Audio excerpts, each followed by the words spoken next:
All right, so now we have two different types of spoons. So this is a regular saute spoon, whereas this one is a slotted spoon. It has holes in the middle and it's good for scooping up items and leaving the sauce behind. Do you know what this is, Gav? Spatula. Spatula, yep, and you can call this a turner as well. This spatula, so we have two spatulas. We call this a spatula too as well, huh? So these are both called spatulas, but this one is going to be used for turning foods over either on the grill or in a pan, or you can use this to move foods to a cooling rack like cookies. This spatula is going to be used for folding in batters, folding in like blueberries or whipped cream into a batter.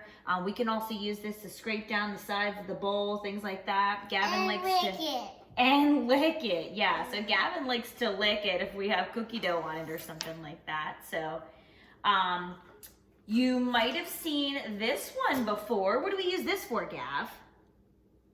Mashing. Mashing what? Bananas, and I like to play. Bananas, yeah. I also like to play with it. You also like to play with that too. Or mashing potatoes. This one is going to be a pasta server. It's really good with the teeth on this one. For gripping the little bites of pasta or the strands of pasta, serves it really well here. Let me throw some of these back into my container real quick. I actually made this little thing here. I painted it, if you like that there. Can't buy anything else like it. It's already, it's one of a kind. Do you know what this one is called, Gav? A soup spoon. Soup spoon. So the technical term for this one is called a ladle. So this is, just like you said, serving soup and serving large quantities of sauce. Do you know what this is for? Some pizza. I have one of these toy things. Do you have one of those toy things? So this is actually a pie server. So you might not necessarily use, I mean, you could use that to serve pizza, I guess, but more for pie. This pizza server and this pizza cutter. Yeah, yep. So a lot of people, let's talk about these two here. A lot of people will use a spatula or a rubber scraper to spread icing, but a better tool is the icing spreader. It gives you a nice soft finish. We used this yesterday for what? My cake. Your cake. Yeah, because it was my party. It was your party. It was your birthday this weekend, and we had a cool cake for your party, huh? And he helped me decorate it. Do you know what this is for, Gav? Painting. What do we use that for? I don't know. So this, it's kind of like a kitchen paintbrush, but this is called a basting brush or a pastry brush used for kind of painting milk or egg or butter on top of ingredients, things like that. We got a meat mallet, so the little tines are the meat mallet, if you see that there, and on the other side it's flat. That is going to be, it's like another, that's the meat mallet, and this one is the meat tenderizer. Sorry, I misspoke there. So this one is for making your meat more tender. This one is for making, if you're making chicken cutlets, making your chicken breast flat. This one we will be using in advanced foods if you take it. This is called a spider.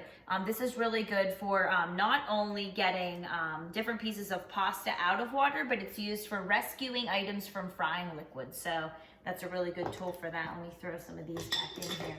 Now, some other tools that we will see, you might not use quite as often. What do you think these are, Gav? Pliers.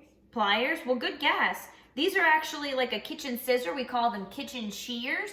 You can use this actually for cutting like pieces of meat. I don't use it for that, but if you do use it for meat, make sure you clean it and sanitize it really well. Some people actually use it to cut up pizza.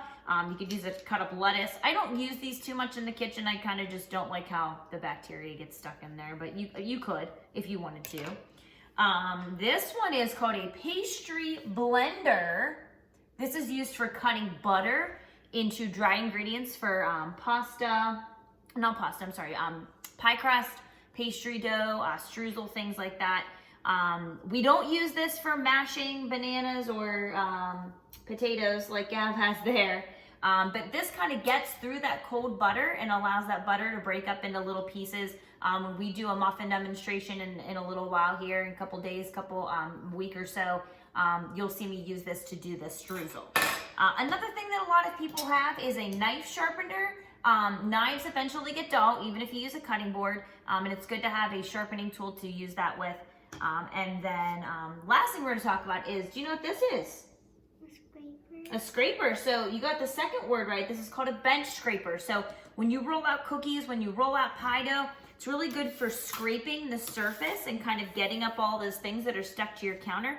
But also whenever you're chopping vegetables, you might have a mass quantity of vegetables that need to go into a pot. It's really good for scraping up those vegetables and plopping them into a pot. Just kind of saves you some time. So I hope that you got to learn about some good kitchen tools here. Do you like cooking in the kitchen?